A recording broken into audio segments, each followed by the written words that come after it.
Église Pierre Vivante, Église et l'île francophone qui a pour mission de gagner les francophones à Londres et dans le monde pour Christ.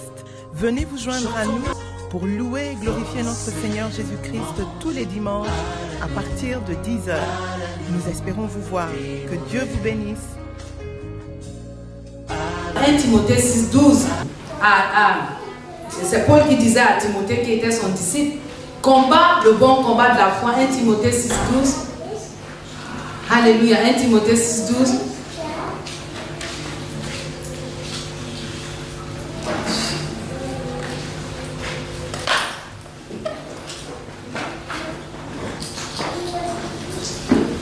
Timothée 6,12.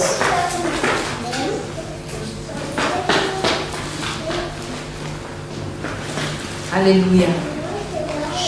La Bible dit,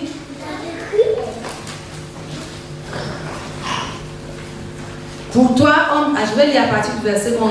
Pour toi, homme de Dieu, femme de Dieu, fuis ces choses, recherche la justice, la piété, la foi, l'amour, la patience, la douceur.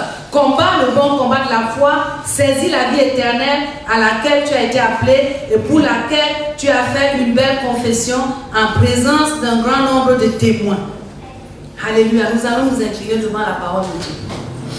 Seigneur Dieu, nous te bénissons en ce jour. Merci pour ta bonté, ta miséricorde.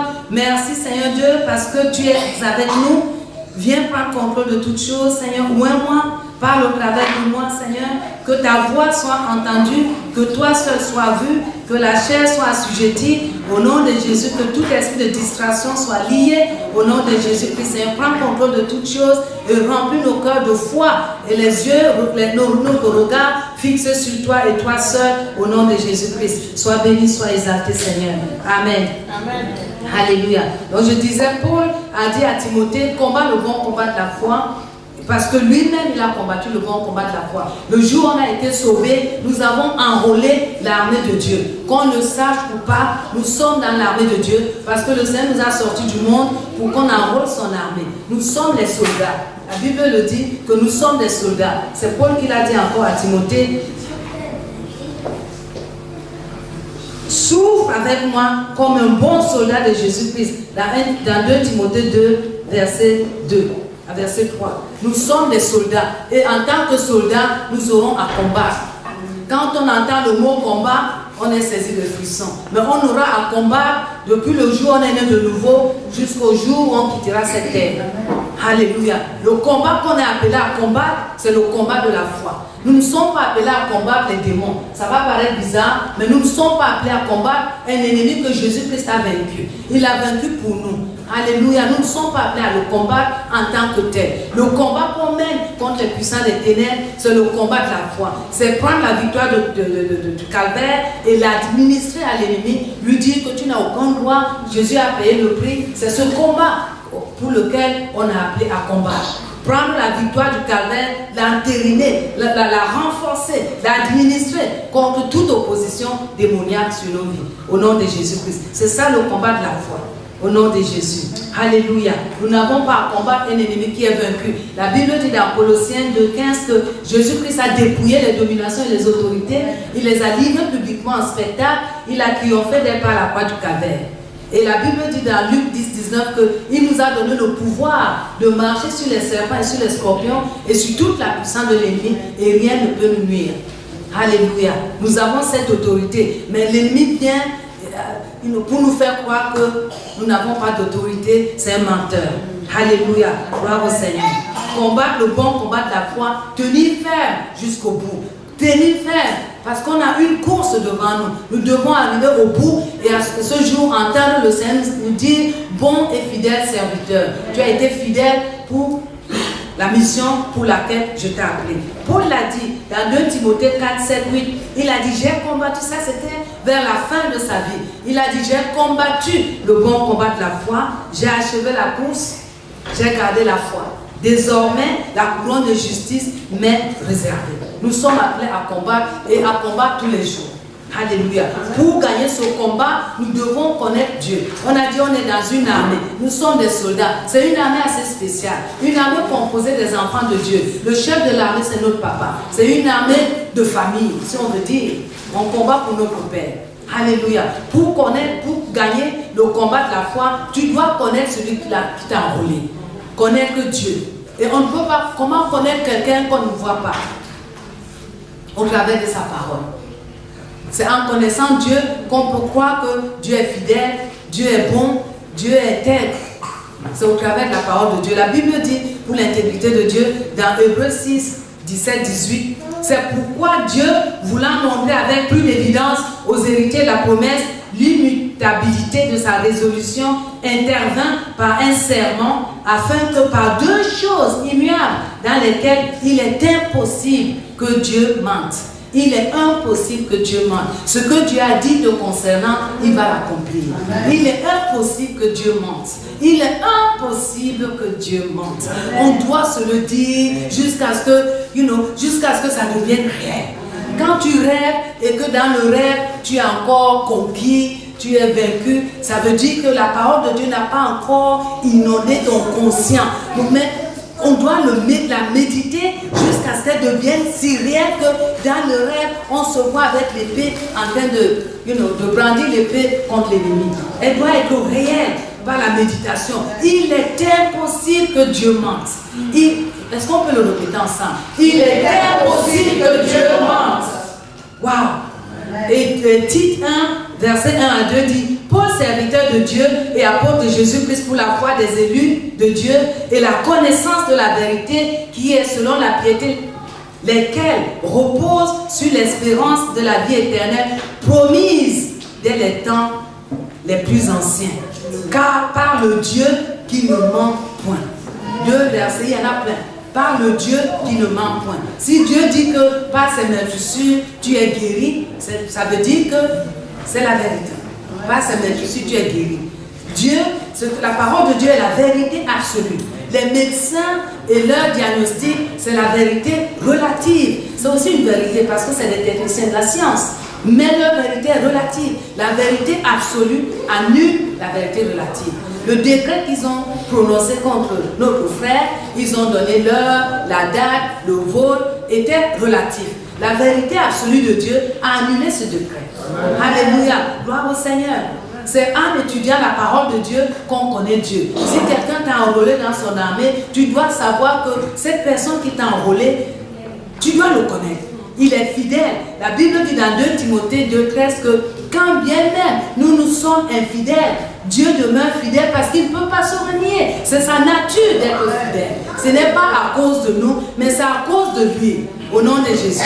Alléluia. Tu dois savoir que ce Dieu qui t'a enrôlé a aussi le Dieu qui t'aime. La Bible dit que rien ne peut nous séparer de l'amour de Dieu. Dieu nous aime. Ce n'est pas parce que de temps en temps on a chuté que Dieu ne nous aime pas. Avant qu'on ne chute, Dieu savait déjà qu'on allait chuter. Hein? C'est pour ça qu'il a dit que si tu confesses tes péchés, il est fidèle et juste pour te pardonner et te purifier de toute iniquité. Mais l'ennemi veut nous garder dans la condamnation, dans les accusations, pour qu'on n'entre pas dans ce que Dieu a pour nous. Mais notre Dieu est fidèle. Alléluia. Notre Dieu est fidèle. Dieu connaît le commencement et la fin. Avant que qu'on ne chute, il sait déjà qu'on allait le faire.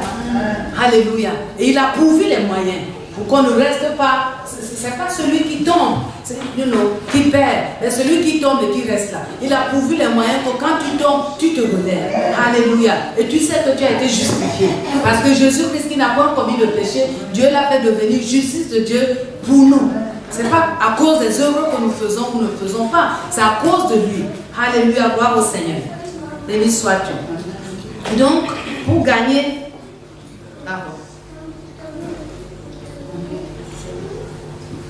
nous combattons pour gagner. Nous ne combattons pas comme des perdants.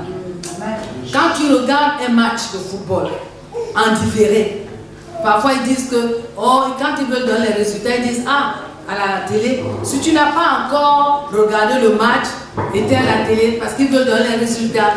Mais quand tu regardes un match en différé, tu sais que Chelsea a battu Manchester United 2-0.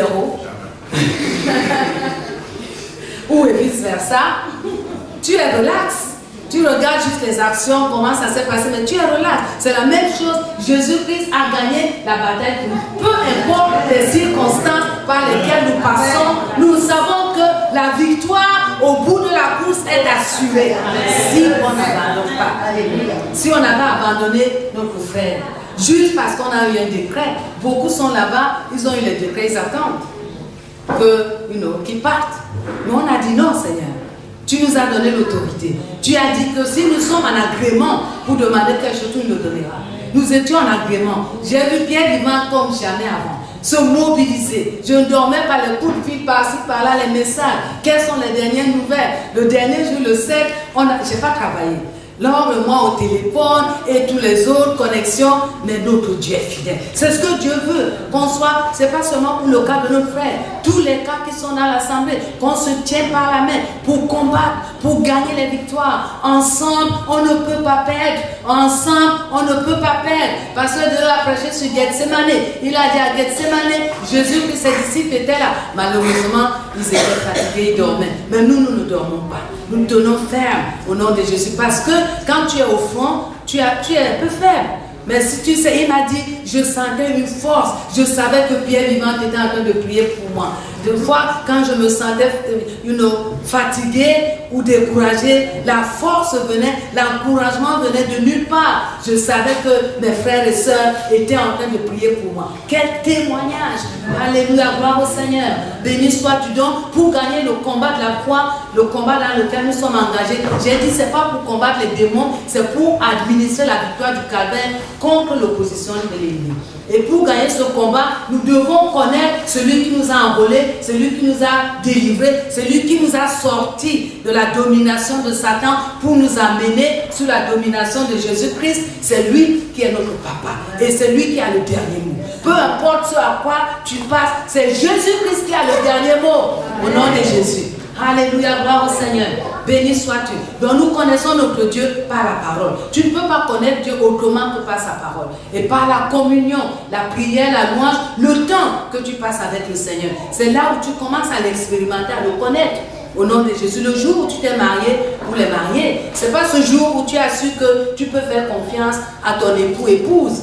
La confiance se bâtit au fur et à mesure que vous passez du temps ensemble. Alors tu commences à la confiance que tu as en lui ou en elle grandit. Tu sais que sa parole est interne. S'il dit oui, c'est oui. S'il dit non, c'est non. C'est la même chose avec Dieu. Le jour où on est né de nouveau, c'est pas ce jour que notre foi est devenue subitement une foi géante. Comme Dieu dit, la Bible dit dans 1 Thessaloniciens 3 que notre foi fait de grands progrès. C'est le temps qu'on passe avec Dieu, le temps qu'on passe à étudier sa parole, son caractère, que notre foi aussi grandit. Maintenant, on peut être relax et faire confiance en Dieu.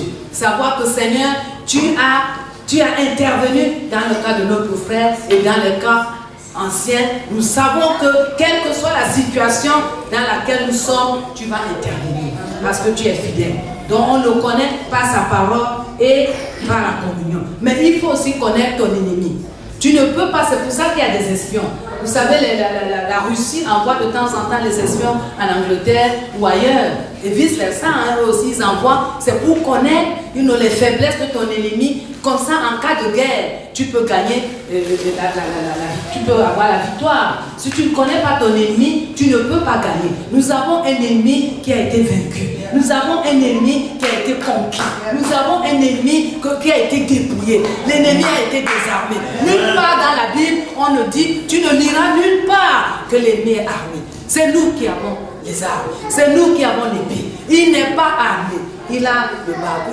Il amène beaucoup de choses, mais il n'est pas armé. La Bible dit que Jésus-Christ l'a désarmé.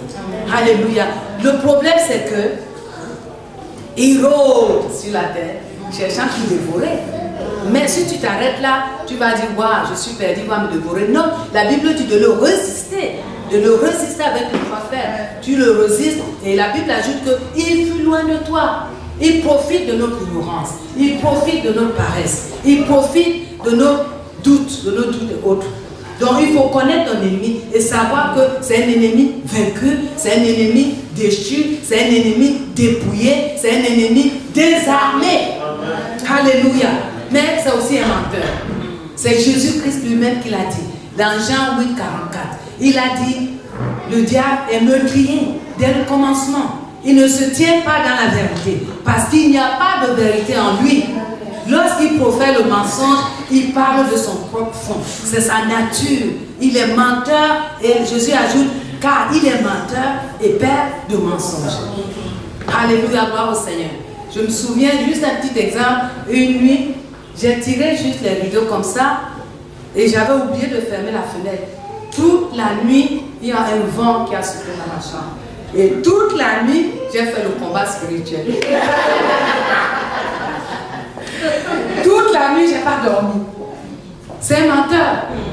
Il m'a fait quoi? J'ai vu toutes les images du monde et tout. Oui, on est en train de t'attaquer ou tout ça. Et le matin, quand je suis allée tirer les rideaux, je me suis rendu compte que c'est la fenêtre qui était ouverte. C'est un petit exemple. Un exemple simple, mais c'est comme ça qu'il opère. C'est un menteur et père de mensonges. C'est aussi un rusé. Un rusé, c'est quelqu'un qui est malin. La Bible dit dans Ephésiens 6:11 que revêtez-vous de toutes les armes de Dieu afin de pouvoir tenir ferme contre les ruses de l'ennemi. C'est un rusé, c'est un malin. Et c'est aussi un trompeur. En anglais, on dit deceiver. Il trompe, il prend le mensonge pour te faire croire que c'est la vérité. Il se déguise pour tromper, pour faire croire, pour faire prendre le mensonge et le faire passer pour la vérité. Tu dois connaître ton ennemi. Quand tu connais ton ennemi, alors tu sauras comment le résister. Alléluia. La Bible dit dans 2 Corinthiens 11:14 que cela n'est point étonnant, puisque Satan lui-même se déguise en ange de lumière. Il va se déguiser en ange de lumière et t'apporter des rêves et des choses et des messages qui ne sont pas des messages de Dieu parce qu'il se déguise en ange de lumière. J'ai un cousin qu'on évangélisait, tout le monde évangélisait dans la famille. Oh, il résistait et tout, vos nouvelles églises et tout ça. Et entre-temps, les Mormons le visitaient. Vous savez, il y a une église qu'on appelle les Mormons qui le visitaient. Ils lui ont donné leur Bible et tout ça. Tous les soirs, ils étaient là. Le week-end, ils étaient là. Et puis, un jour, il a dit, waouh, j'ai rencontré Jésus, je vais me baptiser. J'ai dit, alors comment? Il a dit, j'ai fait un songe et Jésus est venu dans mon songe. Il était habillé de blanc. Il m'a dit, Mormon, c'est ton église, c'est mon église, tu dois aller te baptiser. Et le lendemain, il est parti se baptiser. Et ce n'est pas l'église, c'est une secte. Et ce Jésus qu'il a vu, ce n'était pas Jésus. C'est le diable se déguise en ange de lumière. C'est pour ça que la Bible nous dit de tester les esprits.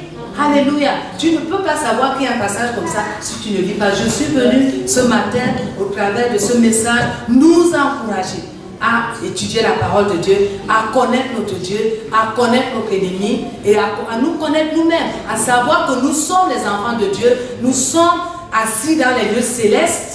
Alléluia. Et nous avons une victoire qui est assurée parce que notre ennemi, celui qui nous terrorise, qui nous fait peur par ses mensonges et autres, a été vaincu, conquis, terrassé. Au nom de Jésus. Alléluia. Quelles sont les armes qu'il utilise pour combattre notre foi? Le doute.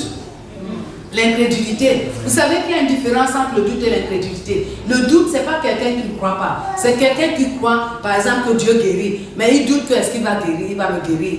Tu vois, le doute, c'est raisonner sur ce que Dieu peut faire ou pas. C'est ça le doute. Tu sais que tu connais la vérité. Tu crois que Dieu guérit. Non, il est Jéhovah Rapha, il guérit. Mais est-ce qu'il va me guérir? Parce que j'ai fait ceci hier, parce qu'il y a ceci. L'ennemi va te donner toutes ces raisons. Et tout ça, ça c'est le doute. L'incrédulité, c'est quelqu'un qui croit que Dieu ne guérit pas. Il y a un groupe dans le corps de Christ qui s'appelle les sécessionnistes, ou je ne sais pas quoi. Ils disent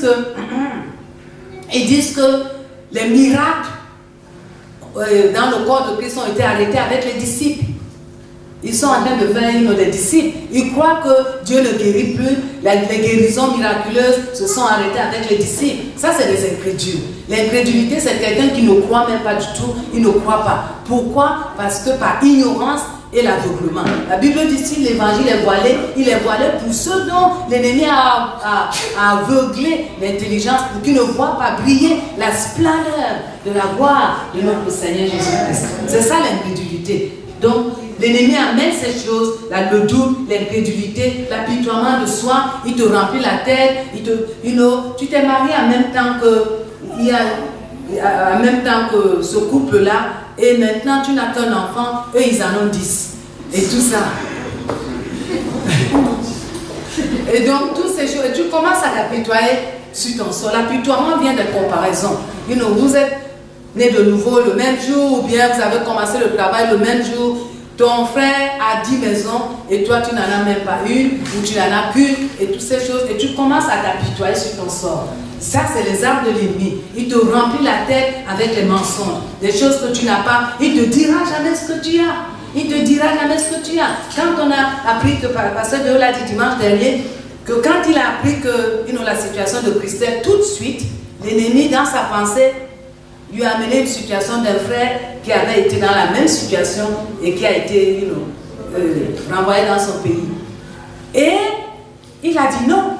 Tu as le choix, quand l'ennemi amène des pensées de ce genre, de dire non. Tu sais que quand tu dis non, il te laisse. C'est ça la résistance. Tu dois être en agrément, tu dois agréer avec la parole de Dieu et non pas avec l'ennemi. Il a dit non, ce qui est arrivé à ce frère est arrivé, mais tu ne me dis pas ce que Dieu a fait. Hein? Il n'y a pas que ce frère a été déporté, mais il y a des victoires que Dieu nous a données dans des cas similaires, ou même pire. L'ennemi ne te dira jamais les victoires que tu as, des choses bonnes, il va te dire des mauvaises choses pour que tu sois triste, pour que tu doutes de Dieu, c'est son but, et tu abandonnes et tu arrêtes. Nous n'allons pas abandonner, parce que nous savons en qui nous avons cru, et nous avons l'assurance qu'il a la puissance de nous faire terminer la course dans laquelle il nous a lui-même engagés, au nom de Jésus. Donc l'apitoiement de soi, les confessions négatives. Tu vois, pourquoi moi et tout ça, toutes ces confessions négatives, il les met dans ta tête. Parfois, il utilise même le jeu. Si je suis, oh, je n'y arriverai pas, oh, ceci, cela, oh, tu as cette maladie, est-ce que tu verras tes enfants grandir, oh, il y a ceci, il y a cela. Et tu commences à le confesser.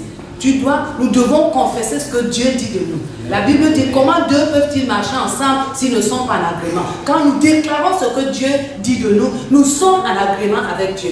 Ta bouche, ce que ta bouche dit, doit être en agrément avec ce que ton cœur dit. Tu peux déclarer les choses alors que tu ne les crois pas. Ça, c'est comme c'est fait. C'est du faux, ça sonne faux, c'est vide. Tu dis Dieu est bon, mais au fond de toi-même, il est bon. Et depuis cette situation, qu'est-ce qu'il a fait pour moi et tout ça.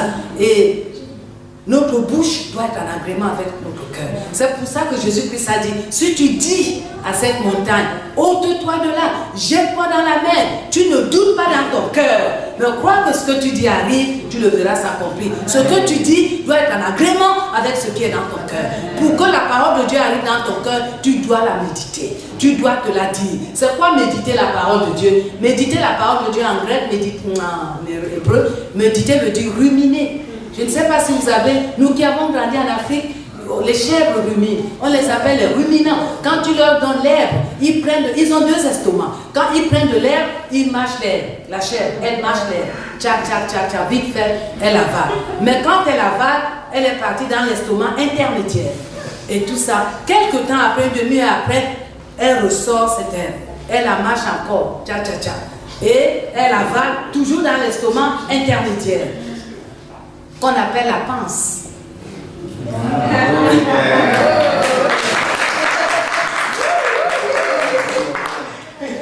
On a tous appris ça, non, à l'école. Bon, je ne connais pas les programmes de maintenant, mais dans mon école, on apprenait des choses comme ça, dans mon temps.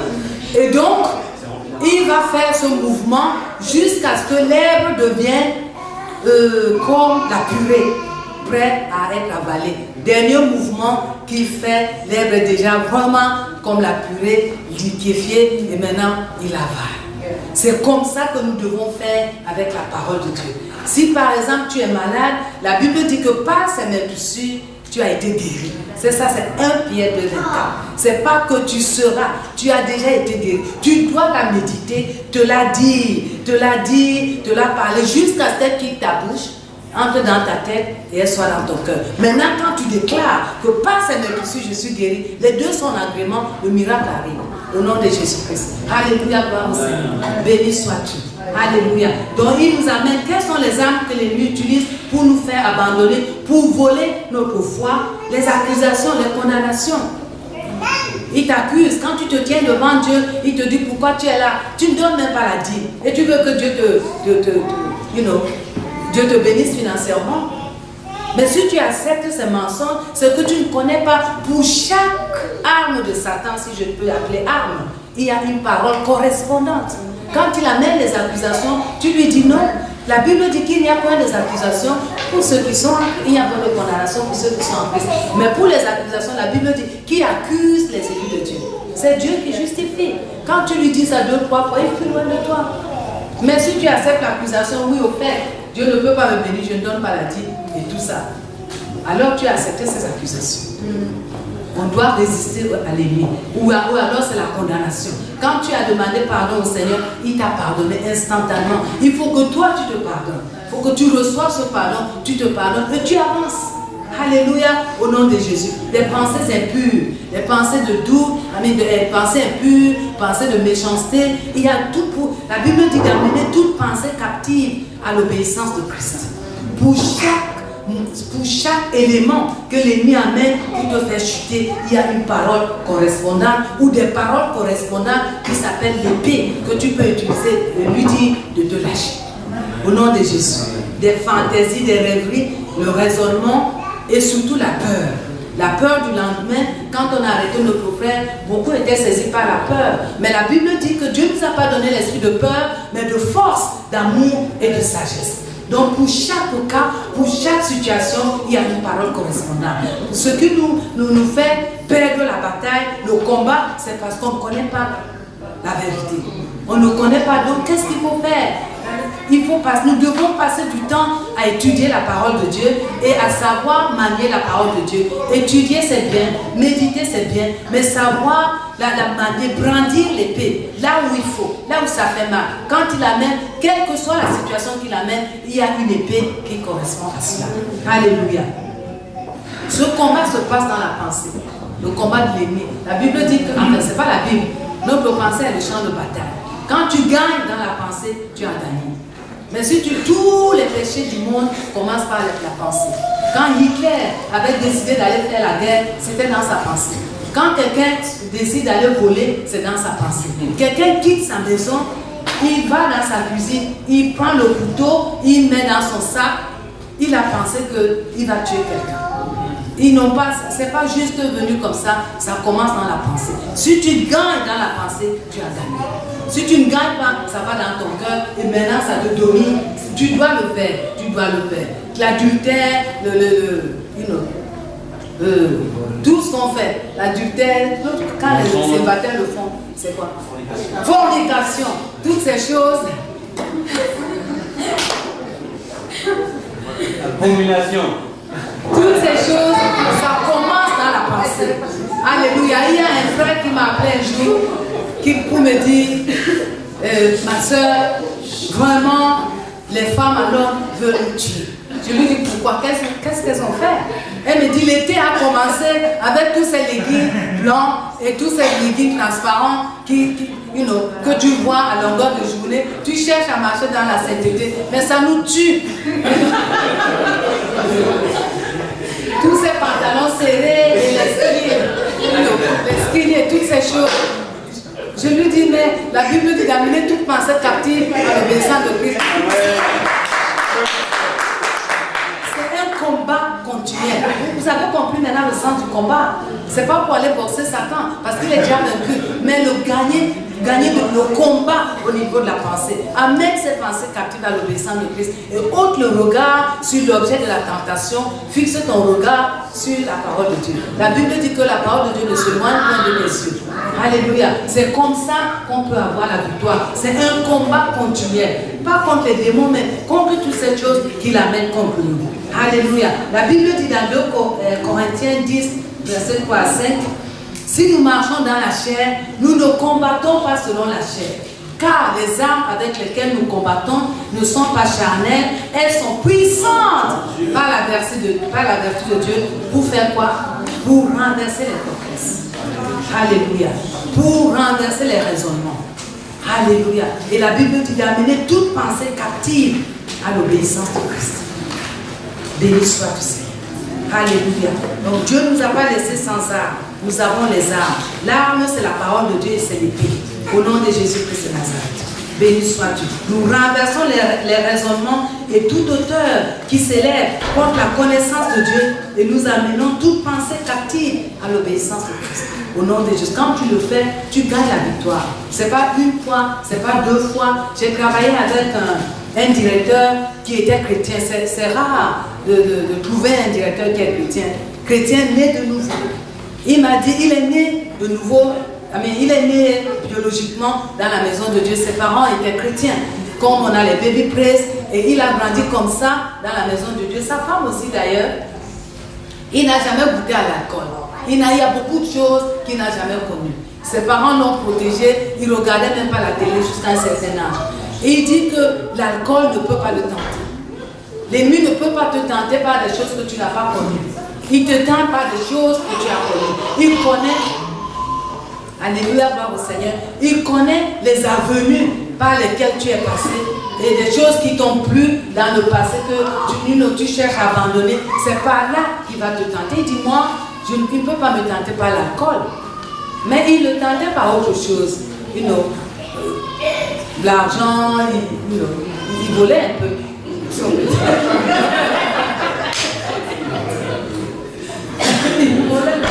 Et donc, il ne pouvait pas être tenté par autre chose. Mais il y avait cette faiblesse par laquelle l'ennemi le tentait. Donc nous devons amener toutes les pensées captives à l'obéissance et résister à l'ennemi. Au nom de Jésus-Christ de Nazareth. Béni sois-tu. Gloire au Seigneur. Les armes. Nous avons les armes dans Éphésiens 6, versets 10 à 18. Éphésiens 6, versets 10 à 18.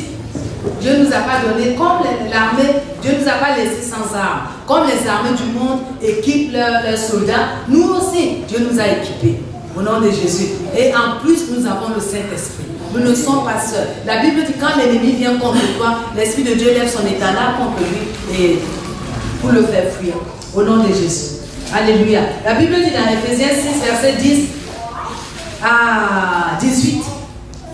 Au reste, fortifiez-vous dans le Seigneur et par sa force toute puissante. Revêtez-vous de toutes les armes de Dieu afin de pouvoir tenir ferme contre les ruses du diable. Car nous n'avons pas à lutter contre la chair et le sang, mais contre les dominations, contre les autorités, contre les princes de ce monde de ténèbres, contre les esprits méchants dans les lieux célestes. C'est pourquoi prenez toutes les armes de Dieu afin de pouvoir résister dans le mauvais jour et tenir ferme après avoir tout surmonté. Nous devons tenir ferme.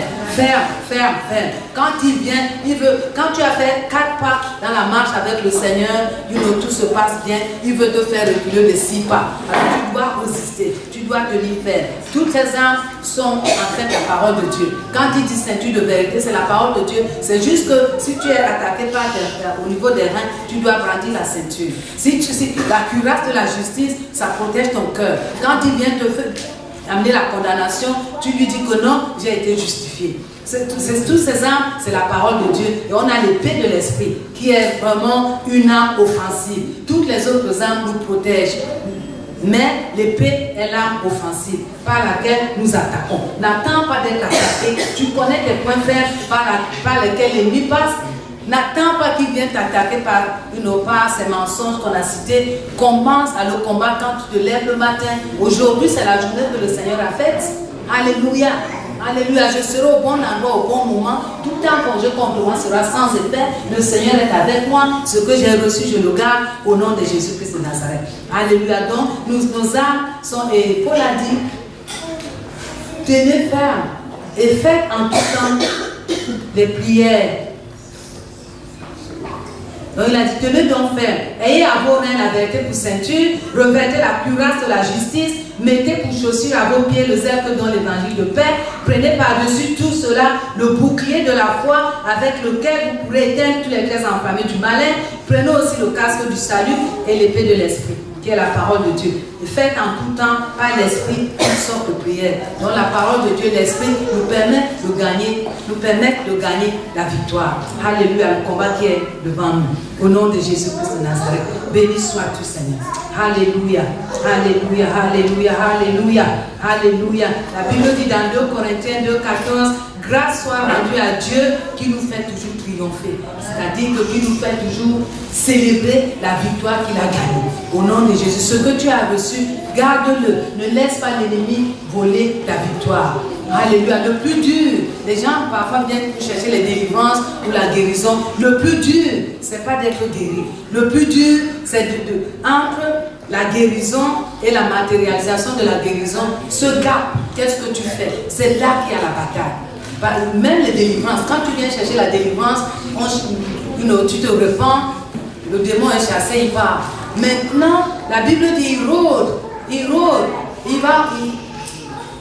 quand un esprit impur est chassé, il s'en va dans les lieux arides. Il vient lorgner, si la maison est vide, il s'organise, il va chercher sept autres plus méchants pour les amener.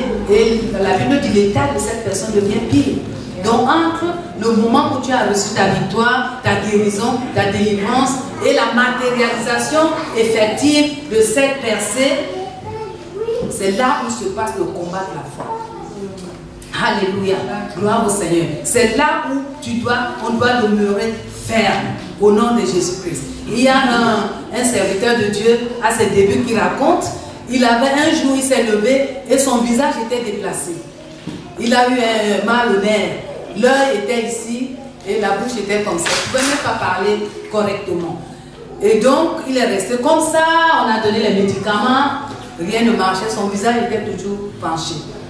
Et donc, un jour, dans sa vie, il y a une croisade. On a dit, il y a quelqu'un qui va venir pour faire une croisade. Et c'est un monsieur que Dieu utilise pour la guérison. Donc, il est allé avec sa voisine, ils étaient dans la même église. Ils arrivent. C'était des jeunes gens. Et donc, dès que le monsieur a dit qui est malade, qui veut recevoir l'imposition des mains, il est parti. Et on a prié pour lui. Il a reçu sa guérison. Il rentre chez lui avec sa voisine et il dit, ah, j'ai été guéri. Seigneur, merci parce que tu m'as guéri. Et sa voisine lui dit, mais tu n'es pas guéri.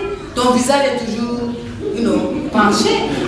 Et tu racontes les histoires. Elle va dans ton sac à main, elle sort son miroir pour lui dire, mais regarde, ton visage est toujours penché. Le gars lui dit, non, je ne suis pas guéri parce que mon visage est redressé. Je suis guéri parce que Jésus-Christ a dit, tout ce que tu demandes par la foi, crois que tu l'as reçu et tu le verras ça va passer. Je suis. Alléluia, oui, acclame le Seigneur. Alléluia. Je suis guéri parce que la Bible dit, ils imposeront les mains aux malades et les malades seront guéris. Je ne suis pas guéri parce que mon visage est droit. Mon visage peut être n'importe comment. La Bible dit que le juste vit par la foi et non par la vue. C'est un témoignage qui a changé ma vie. Et donc la fille n'a pas laissé. L'ennemi n'abandonne pas. Mais il abandonne. Si toi tu résistes, il est loin de toi. Elle a amené, avant d'arriver chez le gars, tu passais d'abord chez la fille. Elle a amené, viens voir. Toi tu es fou. Viens voir maman. Elle appelle sa maman. Regarde Ken. Il dit qu'il est guéri, que son... il dit que son visage est redressé. Le gars lui dit, je n'ai pas dit que mon visage est redressé. J'ai dit que je suis guéri et je loue le Seigneur. Peu importe ce que tu dis, je dis louange à Dieu parce qu'il m'a guéri. Sa maman vient aussi avec le miroir. Elle dit, mais quand tu partais, ton visage était comme ça. Tu reviens, ton visage est pareil. Si tu dis que tu es guéri, tu as peut-être une vérité que nous on ne connaît pas. Et dit, tu as bien parlé. J'ai une vérité que vous ne connaissez pas. Et c'est la parole de Dieu. Ils ont tout fait pour qu'il abandonne sa foi. C'est ça le combat de la foi. Il était en train de combattre le combat de la foi. Est-ce que vous comprenez? C'est ça le combat de la foi. Amen. L'ennemi veut te faire perdre ce que tu as reçu. La femme qui était atteinte de la maladie du sang, elle avait dit, si je touche seulement le bord du vêtement de Jésus, je serai guérie. Bon, et elle a été guérie instantanément. Il y a des moments où le Seigneur le fait instantanément. Il est Dieu. On n'a pas à dire à Dieu comment il va opérer. Tout ce que Dieu nous demande, c'est de croire que nous l'avons reçu. Et nous le verrons s'accomplir. Et si tu crois que tu l'as reçu, tu commences à faire des choses que tu ne faisais pas avant, même si la douleur est encore là, parce que nous ne marchons pas par l'essence. Alléluia. Tu commences à devoir faire ce que tu ne pouvais pas faire à cause de cette maladie. Par exemple, c'est la maladie. Alléluia. Gloire au Seigneur. Et donc, il arrive enfin chez lui, où sa mère, ses tantes et tout le monde, il a dit, j'ai pu gagner le combat là-bas, ici. C'est un autre niveau. Il a foutu directement dans sa chambre. Il il est parti se coucher. Il a dit, ceux-là, il y a la tante, il y a la soeur, il y a la maman. Il ne croit pas. En fait, il croit mentalement. Mais la foi, c'est du cœur. Il est allé se coucher. Vous savez que le Seigneur lui a donné un sommeil doux parce qu'il s'est couché en louant Dieu. Comme Abraham, la Bible dit qu'Abraham n'avait pas considéré son corps qui était fatigué et vieux, mais il a considéré celui qui a fait la promesse. Il a commencé à louer Dieu avant la naissance d'Isaac. C'est ce gap-là. Au moment où tu as prié, Seigneur, je veux, c'est parce que vous voulez un mari, une maison, un enfant, ou bien je veux te servir, je veux les dons spirituels. Hein? Et l'accomplissement, ce gap-là, c'est là où se passe le combat. Et c'est là que tu dois demeurer ferme. Tu dois lui dire, tu as menti. Si tu laisses, il gagne. Il y a une dame qui a été guérie comme ça, et donc, guérie même matérialisée. Quelques temps après, elle se met dans le miroir parce que la maladie lui faisait, elle avait une glande thyroïde, les yeux complets. Elle se met dans le miroir, les mêmes symptômes reviennent. Oh là là, le Seigneur, tout de suite, il faut avoir une relation avec Dieu. Entendre ce que Dieu dit. Le Seigneur lui dit que le ennemi est un menteur et père de mensonges. Il faut le résister. Si tu acceptes les symptômes qu'il amène, la maladie va se relever. Elle a dit, waouh. Elle a mis un CD de louange, elle a commencé à louer le Seigneur, elle a résisté l'ennemi avant qu'elle ne termine son temps de louange. Tout était parti. Revenons à Ken. Ken s'est levé le matin. Il allait se brosser les dents. Devant le miroir, son visage était habillé. Amen. Tous les anges de sa sainteté. Église Pierre Vivante, Église et l'île francophone qui a pour mission de gagner les francophones à Londres et dans le monde pour Christ. Venez vous joindre à nous pour louer et glorifier notre Seigneur Jésus-Christ tous les dimanches à partir de 10h. Nous espérons vous voir. Que Dieu vous bénisse.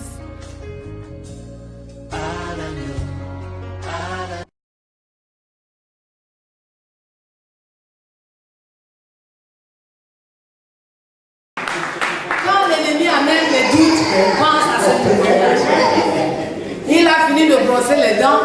Maintenant, il est allé confronter ça à sa mère et tout ça. Qu'est-ce qui se passe? Le Seigneur m'a guéri. Il a couru chez la voisine et la mère. Il regarde. Crois d'abord et tu le verras s'accomplir. Et quand tu crois, tu dois exercer des œuvres qui montrent que tu crois. La foi n'est pas seulement dans le cœur caché là, je crois, mais ça ne va pas, mais je crois et tout ça. Ça doit se voir. Au nom de Jésus-Christ. Ça doit se voir.